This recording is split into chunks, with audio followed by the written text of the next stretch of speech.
Hi అండి. వచ్చేసారా? పూస పూసగా నోట్లో పెట్టుకుంటే వెన్నలాగా కరిగిపోయే ఇన్‌స్టంట్ బెల్లం కోవా చేశాను. టేస్ట్ అయితే చాలా చాలా బాగుంది. స్వీట్ షాప్ నుంచి తెచ్చుకొని తిన్నట్టుగా ఉంటుంది.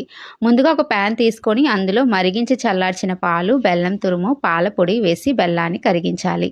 బెల్లం కరిగాక ఆ ప్యాన్‌ని స్టవ్ మీద పెట్టేసి సిమ్‌లోనే కంటిన్యూస్‌గా కలుపుతూ ఉండాలి. 5 నిమిషాల తర్వాత ఈ మిశ్రమం అనేది దగ్గరగా అవుతుంది.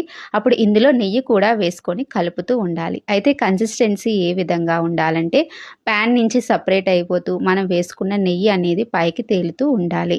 అయితే మనకి ఒక 10 నిమిషాల తర్వాత ఈ స్టేజ్‌లోకి వచ్చేస్తుంది. అప్పుడు స్టవ్ అనేది ఆపేసి పూర్తిగా చల్లారిన తర్వాత చేత్తో ఒకసారి గట్టిగా అదిమేసుకున్న తర్వాత ఈ విధంగా చిన్న చిన్న ఉండల కింద చుట్టేసుకొని తర్వాత ఫ్లాట్‌గా ఒత్తేసుకుంటే ఇన్‌స్టంట్ బెల్లం కోవా తయారైపోతుంది. టేస్ట్ అయితే చాలా చాలా బాగుంటుందండి. మీరు కూడా ఒకసారి ట్రై చేయండి.